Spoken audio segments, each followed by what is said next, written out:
Bienvenue à toutes et à tous dans Femina, le magazine du leadership féminin en Afrique qui vous emmène à la rencontre des femmes inspirantes d'Afrique et de la diaspora. Ces femmes qui au quotidien contribuent au développement économique du continent, apportent des solutions au sein de leur communauté et font rayonner l'Afrique. Nous recevons sur notre plateau pour cette édition de Femina deux femmes qui évoluent dans l'univers des médias et qui ont réussi à se frayer un chemin tant en Côte d'Ivoire qu'en Afrique. Il s'agit de Caroline Da Silva, présentatrice télé à la radio-télévision ivoirienne RTI. Bienvenue sur le plateau d'Africa 24. Merci beaucoup, Marcel. On a également Kadi Touré, femme de médias, actrice, présentatrice sur la nouvelle chaîne ivoirienne NCI. Bienvenue sur le plateau d'Africa 24. Merci, Marcel, merci. Alors, au cours de cette émission, nous parlerons de la femme dans les médias. La femme souvent stéréotypée et réduite à un rôle de représentation. Alors, tout de suite, les femmes dans les médias. Caroline, à quoi vous fait penser ce thème du point de vue de votre parcours? Du point de vue de mon parcours, je dirais tout simplement les femmes dans les médias. Je pense à la passion. Je pense également à tout ce que j'ai traversé pour être là. Le chemin, il est encore long, mais j'en ai vu des vertes et des pas mûres. Et à côté de cela, j'ai vraiment eu la chance de ne pas être victime, on va dire, de harcèlement. Je n'ai pas été victime de droits de cuissage, etc., etc. J'ai la chance, je le dis, hein, j'ai eu la chance d'entrer dans les médias par la grande porte et cela a été un point très, très positif pour mon parcours. Mais cela n'a pas empêché tout de même une catégorie de personnes de croire que j'y étais entrée par favoritisme ou peut-être par droit de cuissage. Les gens peuvent penser ce qu'ils veulent. Mais ça a été aussi un aspect assez positif parce que ça m'a encouragée à travailler. C'est vrai que j'avais déjà, on va dire, certains acquis, j'avais déjà un certain potentiel, mais avec tout ce qu'on entendait, ça m'a vraiment encouragée à donner le meilleur de moi-même, à travailler avec passion. Donc il y a eu on va dire, des qualités qui ont milité en ma faveur, l'empathie, la sympathie, la bienveillance. On trouvait que j'étais une animatrice très avenante et très respectueuse. Voilà. Je ne le dis pas pour me lancer des fleurs. Voilà. C'était donc le constat des téléspectateurs. Et j'ai su garder mon authenticité pendant tout ce temps. J'ai été moi, donc ça a été forcément une force. Et je n'ai pas cherché à convaincre, mais je me suis imposée au fil des années.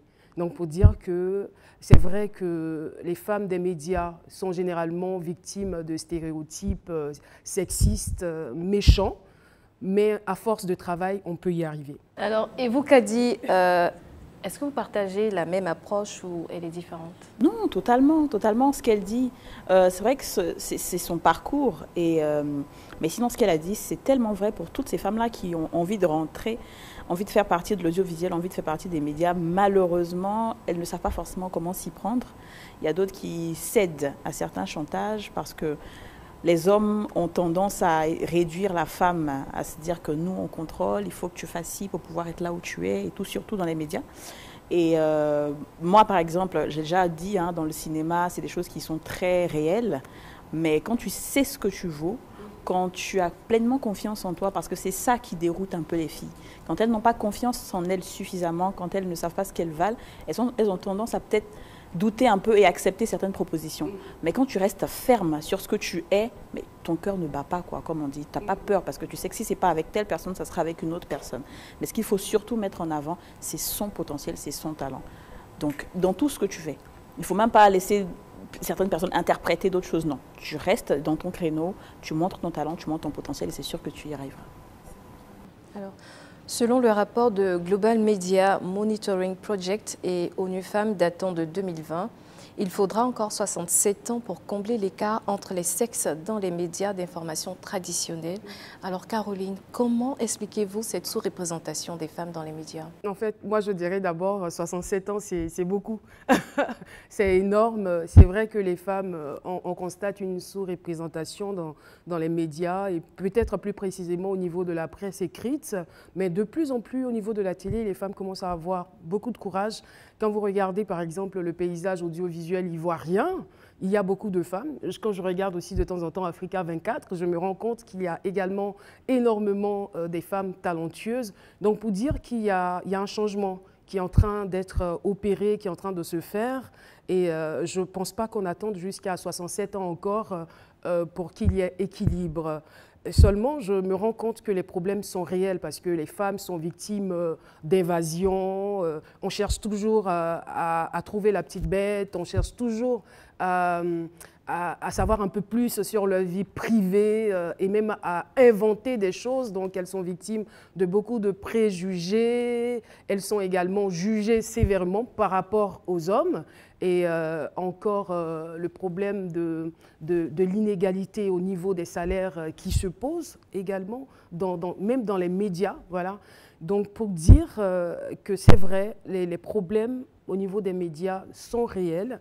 Les problèmes, la stigmatisation ou les stéréotypes sexistes en ce qui concerne le genre féminin existent, mais cela ne doit pas emmener les femmes à baisser les bras.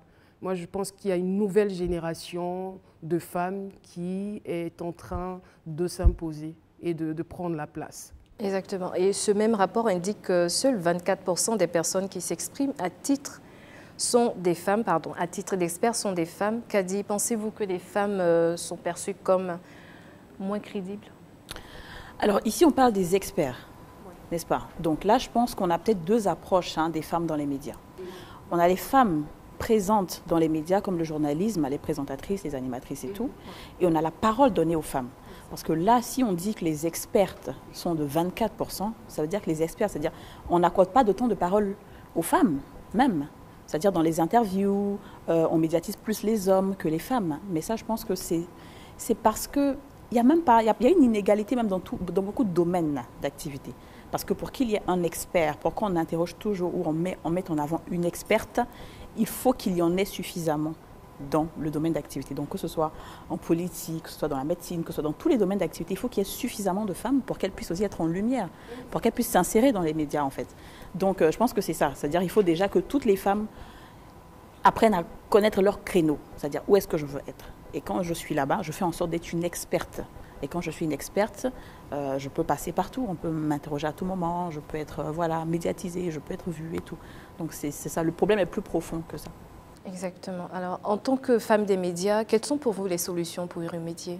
Caroline, je commence. Je pense que l'une des premières solutions serait de mettre un peu plus d'accent sur l'éducation de la jeune fille, la scolarisation surtout de la jeune fille.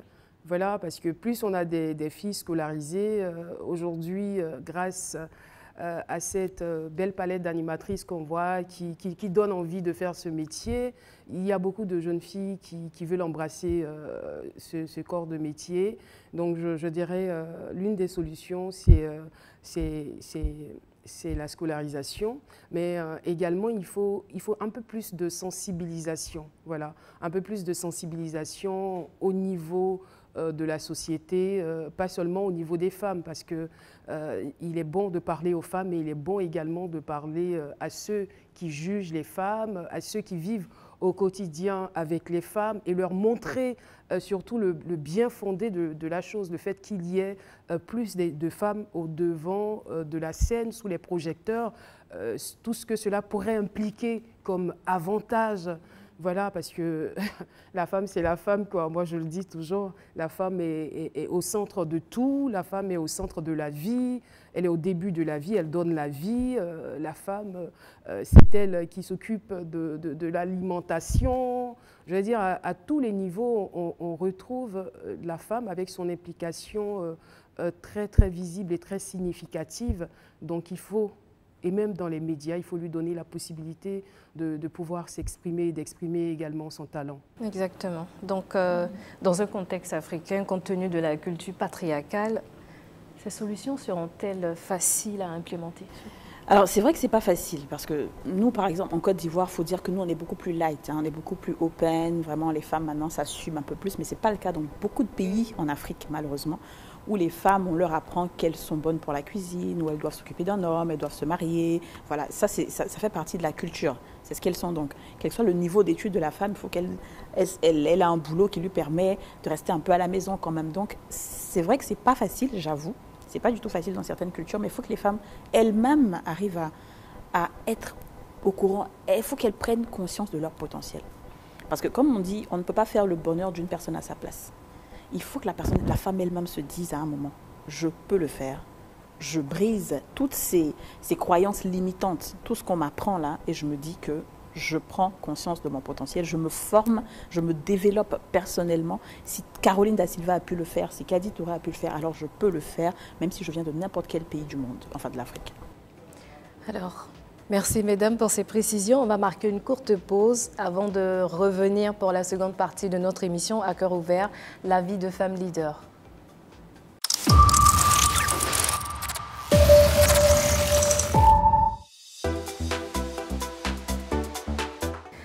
Bienvenue à celles et ceux qui nous rejoignent sur Africa 24. Vous suivez Femina, le magazine du leadership féminin en Afrique. Et aujourd'hui, nous sommes en compagnie de deux femmes de médias, dont Caroline Da Silva et Kadi Touré. Et nous entamons la seconde partie de notre émission qui est à cœur ouvert, la vie de femme leader. Mesdames, cette deuxième partie, nous parlerons de leadership féminin. Kadi, pour toi, c'est quoi le leadership féminin? Il faut dire que depuis longtemps, les postes dominants, je vais dire, étaient occupés par des hommes. Donc, depuis quelques années, on remarque que les femmes occupent des postes décisionnels, les femmes sont au pouvoir, des femmes sont dominantes, des femmes tirent un groupe et tout. C'est ça, en fait, le leadership féminin. Et ça manquait, il faut le dire. Ça manquait parce que quand une femme dirige, on voit tout de suite la différence. Hein? Je ne vais pas venir citer toutes les qualités des femmes ici, mais quand les femmes dirigent, on voit toute la différence, quoi, franchement. Et donc, ça aide aujourd'hui les entreprises. Donc, mais malheureusement, on n'a pas suffisamment de femmes de leaders. On n'en a pas encore parce que la société reste toujours un peu machiste sur les bords. Donc, le leadership féminin, pour moi, c'est très, très, très bien. Il faut que ça se fasse. Il faut qu'il y ait de plus en plus de femmes leaders. Et il faut que toutes les femmes, justement, aspirent à être des leaders. Ok. Caroline, pourquoi est-il important de développer ce leadership féminin? Il est important de développer ce leadership féminin, je le disais en d'autres mots, un peu plus haut dans la première partie de notre entretien, que la femme est au cœur de tout. Elle est au cœur de l'humanité. Et ce qu'il faut retenir, c'est que la femme est un levier important du développement. Et quand je parle du développement, je veux parler de plusieurs aspects. Je veux parler du développement économique, du développement social, du développement même naturel, je dirais. Voilà, donc il est important de pouvoir associer le maximum de femmes au leadership pour que la société puisse réellement se développer. Je l'ai dit il y a quelques jours, une société qui ne donne pas à la femme sa place est une société handicapée, et je pèse réellement mes mots. Exactement, pour rebondir là-dessus, est-ce qu'il est aisé de concilier tous les différents aspects de sa vie en tant que femme leader? C'est pour ça qu'on dit une femme leader, parce qu'elle arrive justement à concilier tous les aspects de sa vie. Aujourd'hui, on n'est plus dans un monde, comme Caroline le disait, on est dans un monde très accéléré. Il y a beaucoup de manières aujourd'hui de suppléer un peu la femme à la maison pour s'occuper de tout ce qui est maison. On n'est plus dans ce truc où la femme doit être forcément à la maison, s'occuper des enfants, les déposer à l'école et tout. Il y a des aides, vous voyez ce que je veux dire. Donc une femme qui arrive vraiment à organiser, à gérer ça, à déléguer, à faire en sorte que tous les aspects sont comblés, tout en passant du quality time, comme on dit, avec sa famille aussi, parce que c'est tout ça qui doit être équilibré pour qu'elle soit elle-même équilibrée. Voilà, donc elle passe du quality time avec sa famille, elle arrive à gérer son équipe, elle arrive à prendre des vacances, et puisque la femme, on le sait, est multi-talented. Voilà, je ne veux pas dire que les hommes ne peuvent pas, mais... Ils peuvent, en fait. Non, mais ils peuvent, c'est parce qu'ils ne le font pas. Exactement. Mais il faut que ça change. Kadi, pour ne pas rentrer dans ce que tu es en train de dire, il faut aujourd'hui qu'on arrive à transformer les mentalités. Pour dire qu'un homme, aujourd'hui, avec tout ce qui se présente à nous, doit pouvoir faire la cuisine quand madame n'est pas là. Et donc, pensez-vous qu'il soit justifié de poser cette même question aux hommes? De pouvoir allier tous les aspects de sa vie Alors moi, généralement, c'est une question que je n'aime pas trop. C'est-à-dire comment une femme fait pour allier vie familiale et vie professionnelle. Moi, j'aime pas trop parce que quand un homme réussit et qu'il est leader, on ne lui pose pas la question. Exactement, dans ce sens. Voilà, on ne lui pose pas parce qu'on se dit que c'est normal. Alors que la femme, quand elle réussit ou qu'elle est leader, on dit mais comment tu fais à la maison et tout. Non, j'y arrive en fait. Point. Non, mais moi, sur la réponse, la fin de la réponse de Kadi, je ne suis pas trop d'accord. Voilà, c'est parce qu'on voit ce que la femme, l'impact que la femme a dans son foyer. Je veux dire, les deux vont se lever le matin pour aller au boulot. Elle va d'abord s'occuper des enfants, elle va s'occuper de la maison, elle va s'occuper également de monsieur, choisir sa chemise, sa cravate, tout ça. Donc finalement, on attribue des super pouvoirs à la femme. Mais pour dire que l'homme également peut être formaté à cela. Voilà. Parce que c'est vrai que, on va dire étymologiquement, ou peut-être aller peut-être dans la Genèse pour chercher, pour voir que la femme est une aide, donc elle a ce petit truc peut-être au-dessus de l'homme, mais l'homme a été constitué avec un pouvoir de pouvoir gérer plusieurs choses. Donc, on est à la base multifonctionnel, on est à la base multitâche. Donc, il ne faut pas dire non, ça c'est une affaire de femmes. Ça, non, c'est les femmes qui peuvent gérer. On peut tout gérer, mais on sera beaucoup plus efficace si on gère ensemble. Si on arrive à bien communiquer, si on arrive à avoir une répartition équitable des tâches, on va y arriver. Exactement. Voilà, il ne faut pas que tout retombe sur la femme. C'est vrai qu'on est très volontaire. Voilà, on est très motivé, on est passionné dans tout ce qu'on fait. Mais il ne faudrait pas que tout retourne ou tout retombe sur la femme. Sinon, messieurs, vous allez finir par nous épuiser, quoi. Totalement. Au risque de revenir sur les mêmes réponses. Les qualités d'une bonne leader. Les qualités d'une bonne leader, c'est une femme déjà qui sait motiver son équipe. Une femme qui sait motiver, c'est important. On ne te suit pas si tu n'arrives pas à motiver les gens. C'est une femme qui a confiance en elle. C'est une femme qui sait qu'elle ne flanchit pas devant tout et n'importe quoi. C'est une femme qui sait où elle s'en va. C'est une femme qui écoute beaucoup. C'est une femme qui écoute, c'est une femme en qui on peut se confier. C'est une femme qui inspire confiance. Donc c'est vraiment un travail. Hein. C'est une femme qui se développe personnellement, quotidiennement, parce qu'on avance. Hein. Chaque fois, c'est des mises à jour. Il y a toujours de nouvelles choses. C'est une femme qui n'a pas peur d'apprendre, qui n'a pas peur de recommencer. À chaque fois, c'est une femme qui a une détermination en tout temps et en toute heure.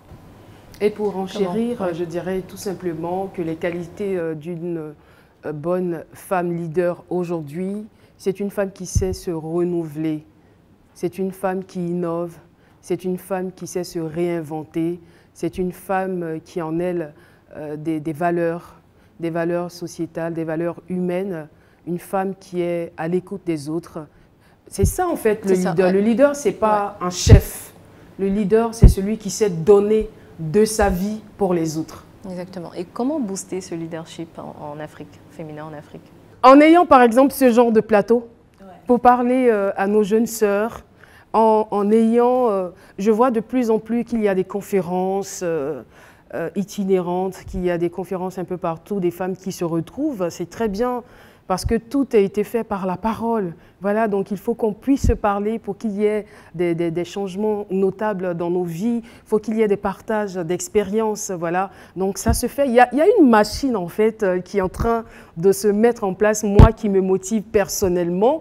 Et ce sur quoi je veux insister, c'est la sororité. La sororité entre les femmes. Il faut que les femmes aujourd'hui soient solidaires. On est venu aujourd'hui, malheureusement, dans un monde qui est déjà très, très dur pour les femmes. On est dans une société dominée par les hommes. Et si nous, on doit se crêper les chignons, ça sera vraiment difficile. Ça sera difficile d'y arriver. Voilà, donc il faut également pouvoir, on va dire, inclure toutes les femmes de toutes les couches sociales. Par exemple, pour les femmes du monde rural, qu'on oublie souvent quand on se retrouve dans les grands colloques, dans les grands forums, c'est des femmes qui ont besoin également de s'exprimer, qui ont droit à la parole parce qu'elles font un travail colossal. Voilà, négligé peut-être souvent, mais le travail qu'elles font n'est pas du tout négligeable. Et il faut pouvoir parler à ces femmes-là, il faut leur donner également l'occasion de s'exprimer, il faut pouvoir les inclure. Il faut absolument avoir une politique inclusive vis-à-vis des différentes femmes, des couches sociales, voilà. Et pour voilà, c'est ce que je veux dire. Oui, oui, et juste pour ajouter, moi je pense que c'est l'une des raisons pour lesquelles j'ai accepté même de présenter une émission de femmes. Liée aux femmes. C'est-à-dire qu'une émission, il n'y en avait pas beaucoup, exclusivement femmes, qui met en avant les femmes, qui booste les femmes. Parce que comme je le dis souvent, il y a une citation qui dit « Tu ne peux pas être ce que tu ne vois pas ». Il faut que d'autres femmes voient des leaders. Il faut que d'autres femmes voient des femmes qui ont réussi, qui sont parties de rien et surtout qui sont dans tous les secteurs d'activité. Comme elle l'a dit, on a des femmes rurales, des femmes des milieux ruraux aujourd'hui qui sont devenues des monuments, que ce soit en Afrique comme en Côte d'Ivoire. Donc ces femmes-là, quand elles sont mises en avant, on a des couturières, on a des peintres, on a des artistes, on a de tout. Donc quand on booste ces femmes-là et que leur sœur, leur petite se voit et se dit on peut y arriver. La sororité, on ne va jamais insister assez. On ne va jamais insister assez parce qu'on ne sait pas si c'est dans l'ADN des femmes d'être toujours en compétition. On ne sait pas, on ne comprend pas. Est-ce que l'autre a porté tel habit? Pourquoi elle est comme ci? Pourquoi elle est claire? Pourquoi je suis noire? On a toujours ça, alors que ce n'est pas ça le plus important. Même si c'est dans nos ADN, en fait, il faut qu'on puisse travailler sur nous-mêmes. Je pense que c'est tout le sens du développement personnel. Parce qu'il y a des sentiments humains qui sont inhérents, on va dire, à l'être humain. On en parlait à l'instant, on parlait de la jalousie. C'est vrai que la jalousie, c'est quelque chose qui existe, mais est-ce qu'on va se laisser dominer par la jalousie ou on va chercher plutôt à dominer la jalousie parce que c'est des sentiments qui nous tétanisent et qui nous empêchent d'avancer. Donc déjà, faire un travail de développement personnel sur chaque femme afin que nous soyons libres, afin que nous soyons épanouis et afin que nous puissions développer notre plein potentiel. Parce que quand on parle de potentiel, j'ai l'impression que ça rime avec femme, quoi. Ah bah oui. Si vous devez faire passer un message à toutes ces femmes africaines qui nous regardent, ce serait lequel? À toutes ces femmes africaines qui nous regardent, je dirais, il faut te connaître, chère femme. Il faut te connaître, il faut connaître ton créneau, parce que tu ne réussis que dans ce que tu maîtrises, généralement. Il ne faut pas que tu essaie de calquer des modèles. Il ne faut pas que tu te dises parce que tel est dans tel domaine, je vais le faire. C'est là que naissent tous les problèmes de jalousie, les ci, les ça.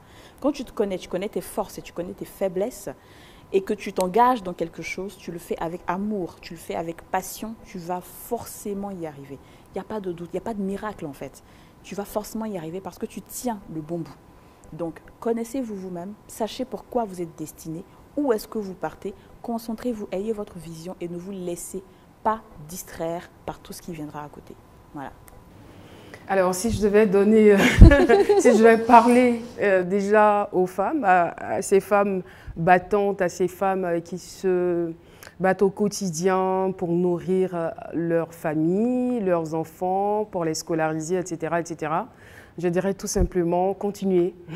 Vous êtes sur le bon chemin et retenez surtout que la réussite, le succès, n'est pas l'apanage d'une catégorie de personnes.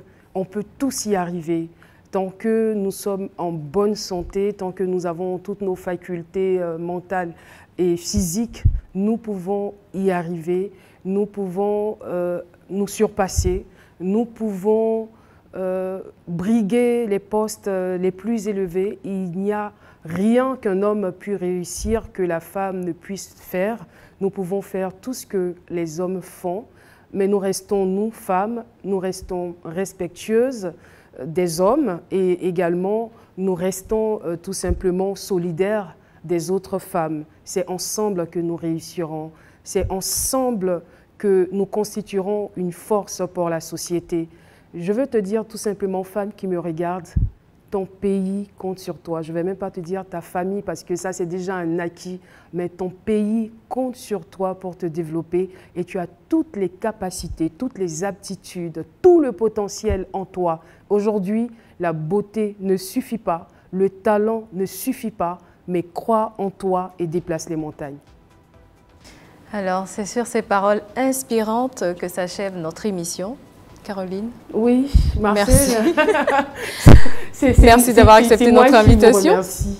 Kadi? Merci. Merci d'avoir accepté notre invitation. Merci à toi aussi. Merci à vous qui nous avez suivis. L'information continue sur Africa 24.